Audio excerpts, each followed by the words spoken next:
అందరికీ నమస్కారం. ఈరోజు మనం చాలా ముఖ్యమైన, అంతర్గతంగా మనల్ని పట్టి పీడిస్తున్న ఒక అంశం గురించి మాట్లాడుకుందాం. మనం నివసిస్తున్న ఈ సమాజం నిజంగా మనదైందా, లేక మనమే దీనికి బందీలమైపోయామా? సమాజం బందికానాలో ఉంది. అవును, ఇది చేదు నిజం. మన చుట్టూ కనిపించే ప్రతి అంశం, ప్రతి బంధం, ప్రతి ఆచారం అన్నీ ఏదో ఒక అదృశ్య సంకెళ్లతో బంధించబడినట్లు అనిపిస్తుంది. బయటి లోకంతో మనం కట్టుకున్న ఈ అనుబంధం, అది యమపాశంలా మన మెడకు చుట్టుకుని చుట్టూ తిరుగుతుంది. మనం ఎంత ప్రయత్నించినా దాని పట్టు నుండి బయటపడలేకపోతున్నాం. అది మనల్ని ఊపిరాడకుండా చేస్తూ నిజమైన స్వేచ్ఛను దూరం చేస్తోంది. ఒకప్పుడు మానవ సంబంధాలు, విలువలకు నిలయమైన ఈ సమాజం ఇప్పుడు దేనికోసం పరిగెడుతోంది? దేనికోసం నిజాన్ని మర్చిపోతోంది? కళ్ల ముందు జరుగుతున్న అన్యాయాన్ని, అధర్మాన్ని చూస్తూ కూడా మనం మౌనంగా ఉంటున్నాం. మన నాలుకలు కట్టుబడ్డాయి, మన చేతులు ముడుచుకుపోయాయి. ఎందుకంటే మన చుట్టూ అలుముకున్న ఈ యమపాశం మనల్ని నిజం మాట్లాడకుండా, నిజాన్ని నిలబెట్టకుండా కట్టడి చేస్తోంది. భేదాన్ని చూపుతూ చినుగుతుంది ఈ సమాజం. కులం పేరుతో, మతం పేరుతో, ప్రాంతం పేరుతో, డబ్బు పేరుతో ఇలా ఎన్నో తేడాలతో మనుషుల్ని వేరు చేస్తోంది.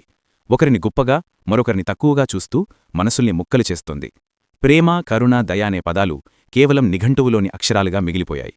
సాటి మనిషి కష్టాన్ని చూసి కన్నీరు కార్చాల్సిన గుండెలు ఇప్పుడు రాయిలా మారిపోయాయి. ఈ విభజన, ఈ భేదభావం సమాజాన్ని లోపల నుండే కుళ్లబట్టి చిందరవందర చేస్తోంది. మనిషి అనే పేరుకు అర్థం తెలవదు. నిజంగానే మనం మనుషులమా? మనం మనుషుల్లా ప్రవర్తిస్తున్నామా? తోటి జీవి పట్ల కనీస మానవత్వం చూపని మనం మనుషులమని ఎలా చెప్పుకోగలం? మనకు మనిషి అనే పదానికి నిజమైన అర్థం తెలుసా? మానవత్వం అనే భావన మన రక్తంలో ఇంకిపోయిందా? లేక కేవలం స్వార్థంతో, అహంకారంతో, ద్వేషంతో నిండిపోయిన జీవులం మాత్రమేనా? ఈ సమాజం ఈ బందికానాలో చిక్కుకుపోయి తేలుకుట్టిన పాములా సాగుతోంది. తేలుకుట్టిన పాము ఎలా తన విషంతో తనే నరకయాతన అనుభవిస్తుందో అలాగే మనం కూడా మనలో మనం సృష్టించుకున్న ద్వేషం, స్వార్థం, విభేదాలు అనే విషంతో మనమే కునారిల్లిపోతున్నాం. ముందుకు కదలలేక, వెనక్కి వెళ్లలేక ఒక అంతులేని చక్రభ్రమణంలో చిక్కుకుపోయాం. మరి ఈ బందికానా నుండి ఎలా బయటపడాలి? ఈ యమపాశాన్ని తెంచుకుని ఎలా స్వేచ్ఛను పొందాలి? నిజాన్ని మరిచిపోయిన మనం మళ్లీ ఆ సత్యాన్ని ఎలా కనుగొనాలి? భేదాలను విస్మరించి మానవత్వాన్ని ఎలా నిలబెట్టాలి? దీనికి ఒకే ఒక్క మార్గం ఆత్మపరిశీలన. మనల్ని మనం ప్రశ్నించుకోవాలి. నేను ఎందుకు ఇలా ఉన్నానో? నేను చేసేది సరైనదేనా? నా తోటి మనిషి పట్ల నా ప్రవర్తన ఎలా ఉంది అని ఆలోచించాలి. చిన్న చిన్న మార్పుల నుండే గొప్ప విప్లవం పుడుతుంది.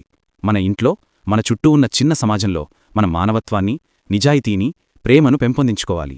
ఒకరినొకరు చౌరవించుకుంటూ, ఒకరి కష్టంలో మరొకరు పాలుపంచుకుంటూ, కుల, మత, ప్రాంత భేదాలు లేకుండా మనుషులుగా జీవించడం నేర్చుకోవాలి. మన పిల్లలకు డబ్బు సంపాదనతో పాటు విలువలను కూడా నేర్పాలి. అప్పుడు మాత్రమే ఈ బందికాన సంకెళ్లు తెగిపడతాయి. అప్పుడు మాత్రమే ఈ యమపాశం నుండి విముక్తి లభిస్తుంది.